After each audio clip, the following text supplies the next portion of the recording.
ஏன் கூட்டத்தை நடத்தணும்? பொதுக்கூட்டம் இருக்கு, தேவையில்லை. பதட்டத்தை ஏற்படுத்தாதீங்க. பதட்டத்தை ஏற்படுத்துற கூட்டமா இது? எல்லா சமூக மக்களையும் ஒருங்கிணைத்து ஒரு சமூக நல்லிணக்க கூட்டத்தை நடத்தும் பொழுது அது எப்படி பதட்டத்தை ஏற்படுத்துற கூட்டமாக மாறும்? சொல்லுங்க, எப்படிங்க அது சமூக பதட்டத்தை ஏற்படுத்துற கூட்டமா இருக்கும்? ஒரு காவல்துறை அதிகாரி தேவருக்கு உங்களுக்கு என்ன சம்பந்தம் கேட்டார். தேவருக்கு உங்களுக்கு என்ன சம்பந்தம் அப்படின்னு சொல்லி கேட்டிருக்காரு. பள்ளிக்கூடத்துக்கு போயிருக்க மாட்டாருன்னு நினைக்கிறேன். வரலாறுகள் தெரியாத அதிகாரிகள் நீங்க காவல்துறையில பணியாற்றக்கூடிய ஒரு சூழல். எல்லா சமூக மக்களும் இன்றைக்கு இங்கே இணைந்து இந்த பகுதியிலே ஒரு நிகழ்ச்சியை நடத்துகின்றார்கள். எல்லாருக்குமே தெரியும் பசுமன் முத்துராமலிங்க தேவர் 6 மாத குழந்தையாக இருந்த பொழுது தாயார் இறந்துடுறாங்க. ஆயிஷா அம்மையார்கிட்ட பால் குடிச்சு அவங்கள பால்குடி அம்மையாராக ஏற்றுக்கொண்டு வாழ்ந்தவர் பசுமன் முத்துராமலிங்க தேவர் அவர்கள். இது சாதாரண ஒரு வரலாறு, எல்லாருக்கும் தெரிந்த ஒரு வரலாறு. இந்த வரலாற்றை தெரியாம இன்னும் ஒரு படி மேல போய் சொல்ற கேளுங்க. பசுமன் முத்துராமலிங்க தேவருக்கு கிட்டத்தட்ட 32 கிராமங்கள் சொந்தமா இருந்ததா சொல்றாங்க. அதுல நம்ம வீர சோழன் இருக்குல்ல, பார்த்திபனூர் பக்கத்துல வீர சோழன் இருக்கு. வீர சோழனுக்கு பக்கத்துல புளிச்சகுளம்னு சொல்லி ஒரு கிராமம். அந்த கிராமத்துல அதிகமா தேவர் போய் தங்கி இருக்காரு. அவருக்கு சொந்தமான ஊரு, அதிகமா தங்கி இருக்காரு. எனக்கு முன்னால பேசின தம்பி சொன்ன மாதிரி வயல்ல விளைவிக்கின்ற எல்லா விளை பொருட்களையும் கொண்டு வந்து களத்து மேட்டுல போட்டு எல்லாருக்கும் கொடுக்கிறது, அதை சமைச்சு கொடுக்கிறது, இந்த பணிகள் எல்லாம் அந்த புளிச்சகுளம் இல்லத்துல அந்த தோட்டத்துல நடந்துகிட்டு இருக்கு. இந்த சூழல்ல தேவர் சொல்றாரு, ஆடு மாடுகளை அறுத்து ஆடு கோழிகளை அறுத்து பலியிடும் பொழுது இறைவன் பேரை சொல்லி அருங்க. நிறைய பேர் முஸ்லீம்கள் வந்து சாப்பிடுறாங்க, அவங்களுக்கு கலால் பண்ணி அந்த இறைச்சியை கொடுங்கன்னு சொல்லி சொல்றார். அந்த அளவுக்கு நல்லிணக்கமாகவும் இஸ்லாமியர்களுக்கு நெருக்கமாகவும் இருந்தவர் தேவர். அந்த தேவரை கொண்டாடுகின்ற உரிமை எங்களுக்கு இல்லை என்று சொன்னால் எவனுக்குமே இல்லை, எவனுக்குமே கிடையாது. எங்க குடும்பத்தில் ஒருத்தரை கொண்டாடக்கூடாதுன்னு சொல்றதுக்கு நீங்க யார்? ஒரு பொதுக்கூட்டமாக, ஒரு பிரம்மாண்டமான ஒரு கூட்டமாக, மக்கள் திரள் மத்தியிலே சமூக நல்லிணக்கத்தை பேசக்கூடிய ஒரு பொதுக்கூட்டத்தை நடத்த வேண்டிய சூழலிலே இன்றைக்கு அரங்க கூட்டமாக மாற்றியிருக்கிறார் என்று சொன்னால்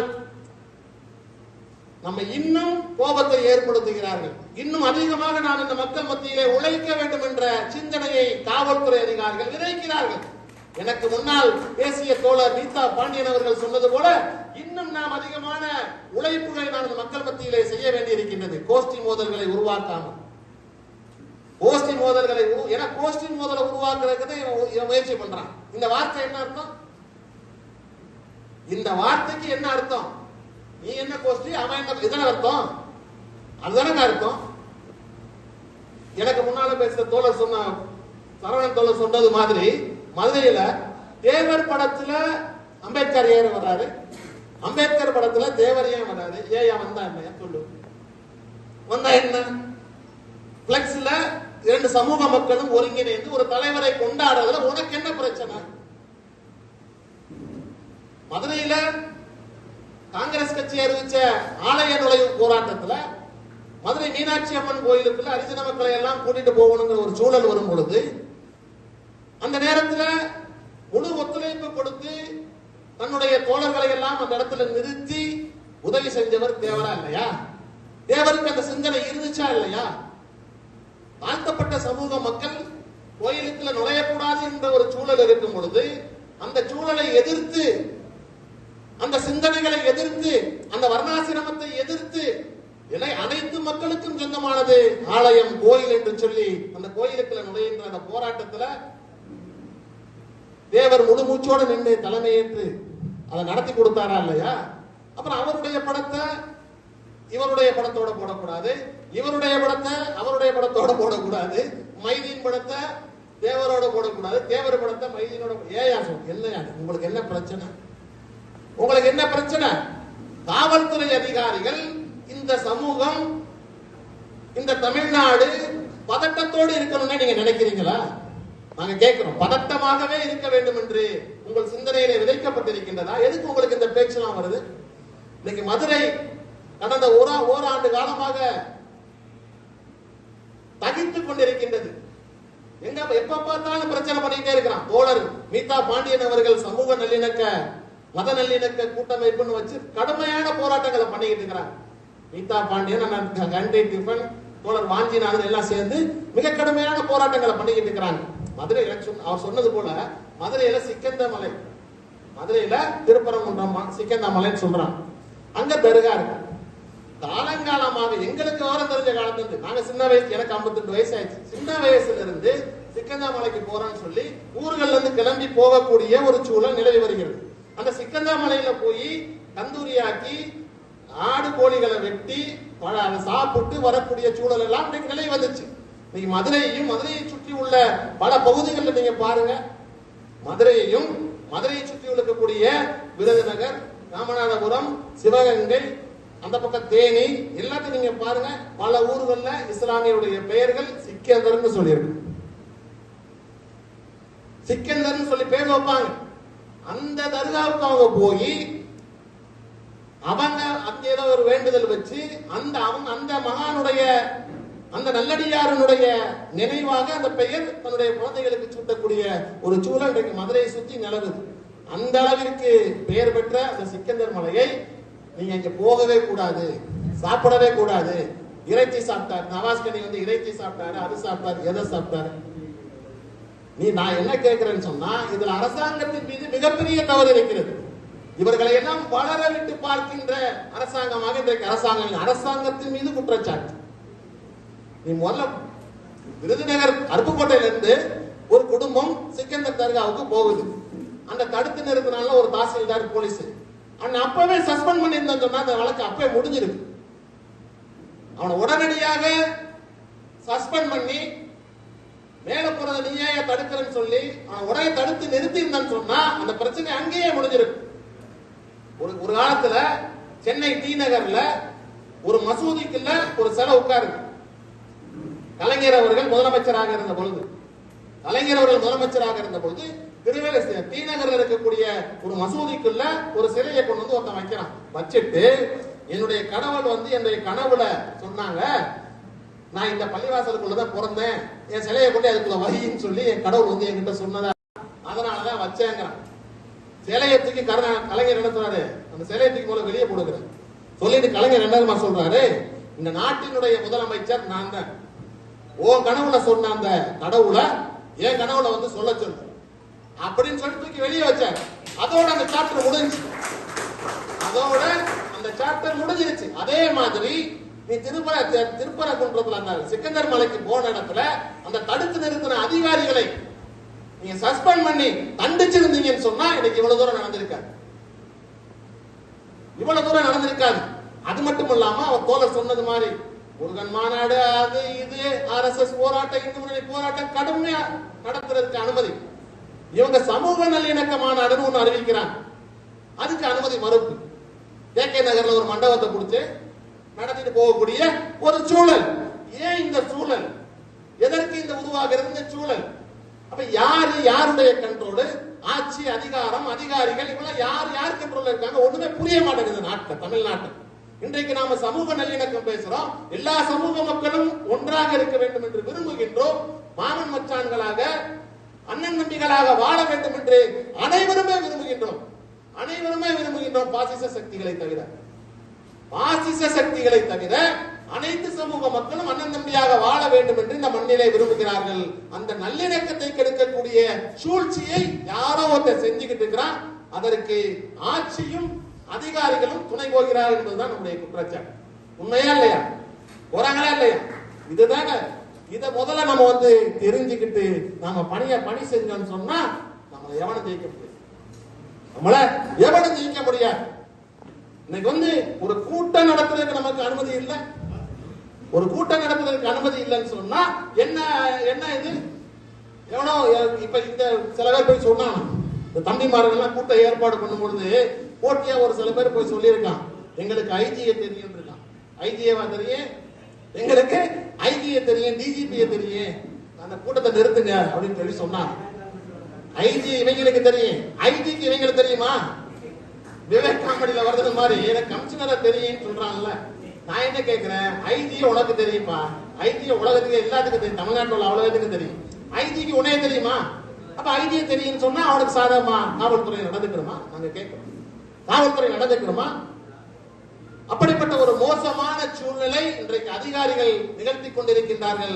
இந்த கூட்டத்தின் வாயிலாக நாங்கள் எச்சரிக்கையாகவே சொல்லுகின்றோம், காவல்துறை அதிகாரிகளே, அரசு அதிகாரிகளே, நியாயமாக நடந்து கொள்ளுங்கள்.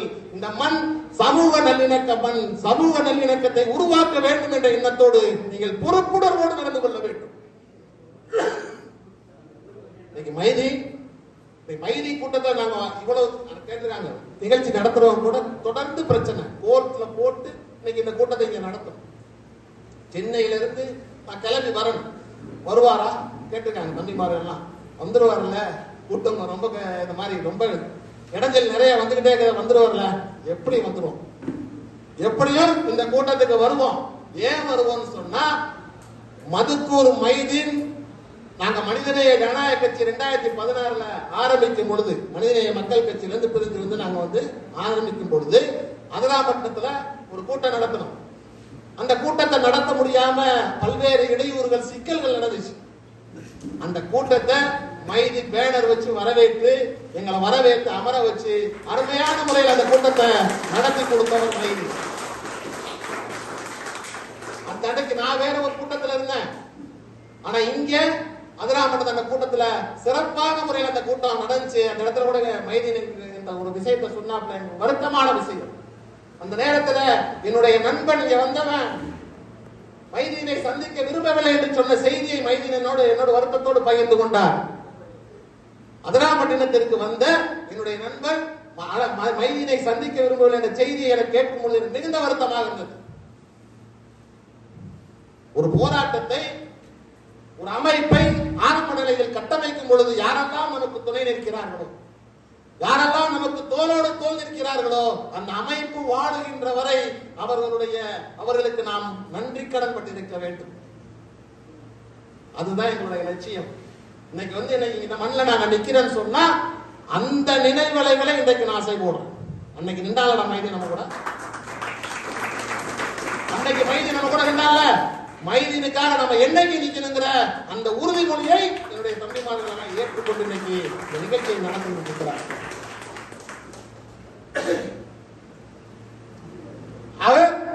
ஒரு மோசமான கட்டமைப்பை இந்த அதிகாரிகள் உருவாக்குவதிலிருந்து தவிர்த்துக் கொள்ள வேண்டும் என்று மனிதநேய ஜனநாயக கட்சி சார்பிலே எச்சரிக்கையாகவே நான் சொல்ல விரும்புகின்றேன். அருமைக்குரிய தோழர்களே, இன்றைக்கு நாம் மாவீரர்களை பற்றி பேசுகின்றோம், சமூக நல்லிணக்கத்திற்காக போராடியவர்களை பேசுகின்றோம், மதுக்கூர் மைதீனை பேசுகின்றோம், முத்துராமலிங்க தேவர் அவர்களை பேசுகின்றோம், மாவீரன் மருதநாயகம் யூசுப் கான் மதுரை மண்ணை ஆண்டதுனால அவருக்கு பேர் மருதநாயகம்.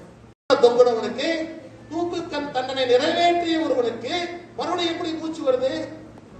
மறுபடியும் கை கால்களை எல்லாம் கட்டி மறுபடியும் மரத்துல ஏற்றான். முதல்ல பாடி வெயிட் இல்ல போல, தொங்குனது சரியா தொங்கல போலன்னு சொல்லி இரும்பு குண்டுகளை உடம்புகள்ல கட்டி மறுபடியும் நம்ம விடுறான். வெயிட் இழுக்கிறதுக்கு, வெயிட் உடம்பு கால்கள்ல இரும்பு குண்டுகளை கட்டி மரத்துல தொங்க விடுறான். வெயிட் இழுத்து கழுத்து சுருக்கி செத்துறன்னு சொல்லி தொங்க விடுறான். தொங்க விட்டு முன்பை விட அதிகமான நேரம் தொங்க விட்டு மறுபடியும் இறக்குறான் மருதநாயகத்தை. மறுபடியும் இறக்கி தரையில போறான். போட்டு போய் பாக்குறான், செத்துட்டானான்னு மூக்குல கை வச்சு பார்க்க போறான். மருதநாயகம் சிரிக்கிறார். மருதநாயகம், செத்த மருதநாயகம் சிரிக்கிறாரு. செத்த மருதநாயகம் சிரிக்கிற, எதிரிகளை பார்த்து சிரிக்கிறாரு. கொலை நடுங்கிட்டான், கொலை நடுங்கிட்டான். நாமளே ஒரு துரோகம் பண்ணி ஒரு மறைமுகமாக சூழ்ச்சிகள் செய்து மருதநாயகத்தை கைது பண்ணி கொண்டு வந்து தூக்குல போட்டா சிரிக்கிறானப்பா, எந்திரிச்சு என்ன செய்வான்னு தெரியலையேன்னு சொல்லி பயந்து நடுங்கிக்கிட்டு இருக்கிற நேரத்துல மருதநாயகம் சொல்றாரு, டேய் என்ன கொல், நான் சாகணும், நான் நினைக்கணும், நான் சாகணும்னு சொல்லி நான் நினைக்கிறேன், நீ என்னைய கொல்ல முடியாது, நீ என்னைய கொல்ல முடியாது, நான் மூச்சு பயிற்சி பெற்றவன், எத்தனை முறை தொங்க விட்டாலும் தப்பிச்சு வருவேன் அப்படின்னு சொல்லி மருதநாயகம் சொல்றாரு. இப்போ உனக்கு நான் சொல்றேன் கேட்டுக்க, என்னோடு போராடியவர்களையும் எனக்காக போர் புரிந்து மடிந்தவர்களையும் நான் சந்திப்பதற்காக காத்திருக்கின்றேன். இப்ப போடு நான் சாகுறேன். யாரு? மருதநாயகத்தை யாரும் கொல்ல முடியல, அவரே என்னை கொல்லுடான் சொல்லி கொல்ல வச்சார். புரியுதா உங்களுக்கு? அந்த அளவிற்கு வீரம் தெரிந்த வரலாறு யூசுப் கானுடைய. சொல்ற தூக்கில போற 3வது தடவை போட்டு சாகுறேனா அப்படின்னு சொல்லிட்டு தொங்க விட்டுறாங்க. விடிய விடிய தொங்க விடுறாங்க. மருதநாயகத்தினுடைய உடலுக்கு சில சிப்பாய்கள் காவலர்கள், மருதநாயகத்துல ஒரு தொங்குற மருதநாயகத்துக்கு காவலர்களா இருக்கும் பொழுது பாத்துட்டே இருக்காங்க. கனவுல வருது மருதநாயகம் எந்திரிச்சு வர்றது மாதிரி, அடிக்கிற மாதிரி, குத்துற மாதிரி கனவுல வருது. சிப்பாய்கள்லாம் மறுபடியும் ஓடிடுறான். சிப்பாய்கள்லாம் விட்டுட்டு ஓடிடுறான். மறுபடியும் வந்து மருதநாயகத்தை கிடத்தி இறந்துடுறாரு. தலைய கைய காலையெல்லாம் வெட்டி தனித்தனியா கொண்டு புதைக்கிறான். தள்ளி தள்ளி புதைக்கிறான். ஒண்ணு திரும்பி சேர்ந்துடக்கூடாதுங்கிற அடிப்படையில தள்ளி தள்ளி புதைக்கிறான். அப்படிப்பட்ட வீரம் செறிந்த வரலாற்றுக்கு சொந்தக்காரர்கள் நாம். எல்லாமே சமூக நல்லிணக்கத்தோட இருக்கும். சமூக நல்லிணக்கம்ங்கிறது ரொம்ப முக்கியம். நான் சொல்லுவான், இஸ்லாமிய மன்னர்கள் எல்லாம் கோயில் சொத்து அடிச்சுட்டான், கோயில கொள்ளையடிச்சுட்டான், கோயிலை இடிச்சுட்டான், பாரதியார் அந்த பாசிசத்தினுடைய அந்த வரலாற்றுக்கு திரிவு, வரலாற்றுக்கு அந்த இது இருக்குல்ல, வரலாறு திருச்சி கோயபிள்ஸ் சொல்லுவான். திரும்ப திரும்ப சொல்லி சொல்லி சொல்லி என்ன செய்வான்? காந்தியடிகளையே தற்கொலை செஞ்சாருன்னு சொல்ல வைப்பான். காந்தியடிகளையே ஏன் தற்கொலை செஞ்சாருன்னு கொஸ்டின் பேப்பர்ல கேட்பான். அந்த மாதிரி ஒரு கோயபிள்ஸ் கூட்டம் இன்னைக்கு பாரதிய ஜனதா என்ற பெயர் இன்னைக்கு நம்ம நாட்டை ஆண்டுகிட்டு இருக்கிறான். அவன் வரலாறுகளை இப்படி சொல்லுவான். கோயில்களை இஸ்லாமியர்களுக்கு உடைச்சாங்க, முஸ்லிம் மன்னர்கள் கோயில்களை எல்லாம் உடைத்தார்கள், சொத்துக்களை எல்லாம் சூறையாடினார்கள். மாமன்னர் மருதநாயகர் யூசுப் கான் அவர்கள் மதுரை மன்னராக ஆனதற்கு பின்னால் மதுரையில இருக்குது அழகர் கோயில். அழகர் கோயில் சொத்துக்களை எல்லாம் அதுக்கு முன்னால இருந்த ஆட்சியாளர்கள் குடுங்கி வச்சிருந்திருக்கிறான், பறிச்சு வச்சிருந்திருக்கிறான், ஆட்சி அதிகாரத்துக்கு கொண்டு வந்திருக்கிறான். அந்த சொத்துக்களை எல்லாம் மீண்டும் ஒப்படைச்சவர் மருதநாயகர். மீண்டும் கோயிலுக்கே ஒப்படைச்சு கோயிலுக்காக அந்த சொத்துக்களை மீண்டும் திருப்பி கொடுத்த ஆணை வெளியிட்டவர் மருதநாயகர்.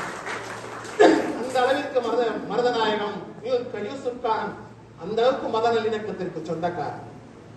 விவசாயிகள் எல்லாம் கஷ்டப்படுறத பாக்குற, தினந்தோறும் விவசாய பூமிக்கு போற பழக்கம் மருதநாயகத்திற்கு. விவசாயிகள் கஷ்டப்படுறத பார்த்து முன்பணம் கொடுக்குறாரு. இதை வச்சு விவசாயம் பண்ணுங்க பொழைச்சுக்கிறங்க, இதை வச்சு விவசாயம் பண்ணுங்க பொழைச்சுக்கிறங்க. நெசவாளர்கள் மதுரையில் இருக்கிறாங்க, அவங்களுக்கு நெசவு செய்யறதுக்கு பணம் கொடுத்து நெசவு தொழில்களை ஊக்கப்படுத்துறாரு. இன்றைக்கு மதுரை மண்ணை கட்டமைப்பதற்கு மருதநாயகம் கடுமையான முயற்சிகளை மேற்கொண்டிருக்கிறார். அந்த அளவுக்கு மருதநாயகத்தினுடைய சிந்தனையும் வீரமும் பறந்துபட்டது. அப்படி சிந்தனையில வந்து நம்மளை ஒடுக்குவான், நம்மள என்ன செய்வான்? ஒடுக்குவான், பயப்பட வைப்பான், சிந்தனையை சுருக்குவான், மூளை செலவை செய்வான். எதுலையுமே நம்ம மாட்டிக்கிற கூடாது, எதுலையுமே மாட்டிக்கிற கூடாது. நமக்குன்னு ஒரு அறிவு இருக்கு, பகுத்தறிவு. இறைவன் திருக்குறான்ல சொல்றான், நீங்க என்ன மூடர் சமுதாயமா? சிந்திக்கக்கூடிய சமுதாயம் இல்லையா? சிந்திக்கக்கூடிய ஆற்றலை நான் உங்களுக்கு படைக்கவில்லையான்னு சொல்லி கேட்கிறான் இறைவன். சிந்திக்கணும், இதான் எதனால நடக்குது, இதெல்லாம் எதனால நடக்குதுன்னு சிந்திக்கணும். பயங்காட்டுவான், அவன் வர்றான் அவனை பிடிச்சுக்குவான், இவன் வர்றான் அவனை கொன்றுவான், இவன் வர்றான் அவனை வெட்டிடுவான். யார் வர்றா? RSS காரன் வர்றான், பாரதிய ஜனதா காரன் வர்றான், அவன் வர்றான் அவனை குத்திடுவான், ஒளிஞ்சுக்க பின்னாடி நில்லு அப்படின்னு சொல்லி கொண்டே ஒடுக்குவான். இவ்வளவு எதிர்ப்பு நம்ம காட்டினான்ல. நம்ம ஆட்சியாளர்கள் அதிகாரிகள் மீது குற்றம் சுமத்துறோம். இந்த ஆட்சியாளர்களும் அதிகாரிகளும் என்ன சொல்லுவான்? பேஸ்புக்ல வச்சு, அவன் வந்துருவான், பயங்காட்டுறது, அவன் வந்துருவான், பின்னாடி வா பின்னாடி வா பின்னாடி வா, எனக்கு முன்னாள் பேசுற. அப்படியே ஒண்ணு சேர்த்து சமுதாயத்துக்காக, மண்ணிற்காக நான் நின்ற இந்த வரலாறு மிக மகத்தானது. 1995 இருந்து 2004 வரைக்கும் இந்த சமுதாயத்தினுடைய வரலாறு மிக அருமையானது, ஒரு கட்டமைப்பானது. அதற்கு பின்னால அவர் சொன்னது மாதிரி பல முஸ்லிம் முன்னேற்ற கழகங்களாக பிரிஞ்சிட்டோம். ஆக இன்னைக்கு வந்து அந்த குறுகிய சிந்தனைகளை, ஒரு சீட்டு சிந்தனைகளை, யாரு சிறுபான்மை பிரிவாக முதன்மை வகிக்கிறதுங்கிற அந்த சிந்தனையை உடைச்சு சமுதாயத்திற்காக பேசக்கூடிய மக்களை, இளைஞர்களை நாம் உருவாக்க வேண்டும். இந்த பூச்சாடியா நம்ம பயப்படக்கூடாது. இந்த RSS காரன் வருவான், பாரதிய ஜனதா காரன் வருவான், வந்துட்டான், வரலாறு திரிக்கிறான், அவனை எப்படி எதிர்கொள்றதுன்னு நம்ம பயிற்சி எடுக்கணும். அவனை எப்படி எதிர்கொள்றது, அவனை எப்படி நம்ம மண்ணை விட்டு விரட்டுறதுங்கிற பயிற்சியை நாம எடுக்கணுமே தவிர, அவனுக்கு பயந்துகிட்டு இன்னொருத்த பின்னாடி போய் நம்ம ஒளிஞ்சோன்னு சொன்னா இவன் நம்மளை காலி பண்ணும், இவன் நாளைக்கு நம்மளை காலி பண்ணக்கூடிய ஒரு சூழல் உருவாகும். இந்த சிந்தனையோடு நாம செயல்பட வேண்டும், மிக எச்சரிக்கையோடு நாம் செயல்பட வேண்டும். RSS பாரதிய ஜனதாவை கவனமாக தனிமைப்படுத்த வேண்டும். அதோட சேர்த்து எல்லாத்தையும் சேர்த்து விடுறது. அவன் பிடிஎம், இவன் பிடிஎம், அவனோட சேர்ந்தான், நான் அவனோட பார்த்தான் மத்த இல்ல எல்லாம் பிடிஎம், அவன் பிடிஎம், இவன் பிடிஎம், இவன் எல்லாம் B B B B B B A B எல்லாம் ஏ. நான் ஒருத்தன் நல்லவன், பின்னாடி வந்து நெல்லு. நான் ஒருத்தன் நல்லவன், என் பின்னாடி வந்து நெல்லு. அப்புறம் கடைசியா பாய் கூட்டம் ஜாஸ்தியா இருக்கு பாய், கூட்டம் ஜாஸ்தியா இருக்கு பாய், ஒரே ஒரு சீட்டு வாங்கிக்கங்க பாய், எவ்வளவு பேர் இருக்கும், நீங்க ஒண்ணு வாங்கிக்கிறீங்க பாய், நீங்க ஒண்ணு வாங்கிக்கிறீங்க பாய், மொத்தம் 2 பாய் அல்லது 3 பாய் முடிச்சுக்கிறீங்க பாய், எவ்வளவு கூட்டம் இருக்குது, அங்க மறைஞ்சனா இருக்கான், என்ன இருக்கான், கொன்றுவான் பாய், அடிச்சுடுவான் பாய், உடைச்சுடுவான் பாய். அதான் உடைச்சான, அதான் அடிச்சுட்டான உடைச்சான. மதுரையில பாக்குறோம், அனகாபுத்தூர்ல பார்த்தோம்னா மெட்ராஸ்ல 500 முஸ்லீம் வீடுகளை இடிச்சில நல்லா பார்த்துட்டு தானே இருக்கிறோம். யோகி ஆதித்யநாத் திரையை போட்டு பள்ளிவாசல மறைக்கிறாங்க. உத்தரப்பிரதேசத்துல யோகி ஆதித்யநாத் பள்ளிவாசல திரையை போட்டு மறைக்கிறான். ஏன்? ஹோலி பண்டிகை நாங்க கொண்டாடுறோம், அந்த கலர் சாயங்கள் எல்லாம் பள்ளிவாசல்ல வந்துரும், அல்லது கலவரம் பண்ணிடுவாங்க, கேட்ட பூட்டி வை சொல்றான் யோகி ஆதித்யநாத். சொல்றானா? தமிழ்நாட்டில ஏன் சொல்ற? அதிகாரிகளோ ஆட்சியாளர்களோ யாரோ ஒருத்தன் தமிழ்நாட்டில ஏன் சொல்ற? தமிழ்நாட்டுல பட்டாபிராம்ல ஏன் பள்ளிவாசலுக்கு முன்னாடி ஸ்கிரீன் போட்டிய? கோடம்பாக்கத்துல ஏன் பள்ளிவாசலுக்கு முன்னாடி ஸ்கிரீன் போட்டிய? பிள்ளையார் ஊர்வலம் வருது, அவன் கலவரம் பண்ணுவான், RSS காரன் வரான், பிஜேபி காரன் வரான், கலவரம் பண்ணுவான். ஏன் அச்சத்தை ஏற்படுத்துற? நீ ஏன் எங்களை அச்சத்தை ஏற்படுத்துற? நீ ஏன் எங்களை கூணி குறுக வைக்கிற? நீ ஏன் எங்களை வீட்டுக்குள்ள போய் உட்காருன்னு சொல்ற? நீ யாரு எங்களை சொல்றதுக்கு? அவனை எப்படி அடக்கிறது எங்களுக்கு தெரியும், அவனோட எப்படி மோதுறது, அந்த பயிற்சியை முதல்ல நம்ம எடுக்கணும். அதை விட்டுட்டு பயந்து பயந்து பயந்து பயந்து 500 முஸ்லீம் வீடுகளை இடிச்சான். யார் கேட்டா? யாருன்னு கேட்டா? யாருமே கேட்கல, யாருமே கேட்கல. திருமாவளவன் கெஞ்சினாரு, போய் திருமாவளவன் என்ன இருக்காரு கெஞ்சினாரு, டேய் ஒரு வாரத்துல பெருநா வருதுப்பா, ஹஜ் பெருநா ஒரு வாரத்துல வருது, அவன் கொண்டாடிட்டு போயிடுவான், இடிக்காத கொண்டாடிட்டு அவங்க வீட்டை விட்டு போயிடுவாங்க. சொல்றாரு, கேட்கலையே. ஒரு பாராளுமன்ற உறுப்பினர், தமிழ்நாட்டினுடைய ஒரு சக்தி வாய்ந்த தலைவர் சொன்னார்ல, ஏன் கேட்கல? யார் தடுத்தா? யார் தடுக்கிறா? இந்த அதிகாரிகளையோ அல்லது ஆட்சியாளர்களோ யார் தடுக்கிறா? பாசிசம் தடுக்கிறா, அவன் தடுக்கிறானா, இவன் தடுக்கிறானா, இல்ல நீங்க பயங்காட்டுற RSS பாரதிய அவங்க தடுக்கிறாங்களா? யார் தடுக்கிறாங்க சொல்லுங்க, யாருக்கு தடுக்கிறா? இந்த கேள்விகள் எல்லாம் நம்ம மனசுல உணர்ந்துகிட்டே இருக்கு. ஆக இந்த பயங்களை எல்லாம் போக்கி ஒரு தெளிவான சிந்தனைகளோடு வருங்கால இளைஞர்களை அரசியல் கடந்து நாம் உருவாக்க வேண்டும். அரசியல் கடந்து நாம் உருவாக்கக்கூடிய ஒரு சூழலை நாம் உருவாக்க வேண்டும். இங்கே மைதீன் அவர்களுக்கு எடுக்கின்ற இந்த நிகழ்வு உண்மையிலேயே நாங்கள் வரவேற்கின்றோம். இது போன்ற மைதீன் சம்பந்தப்பட்ட எந்த நிகழ்வாக இருந்தாலும் மைதீனோடு தோல் நின்ற அனைத்து தம்பிமார்களுக்கும் மனிதநேய ஜனநாயக கட்சி என்றும் உங்களோடு நிற்கும் என்று கூறி விடுக்கின்றேன். நன்றி.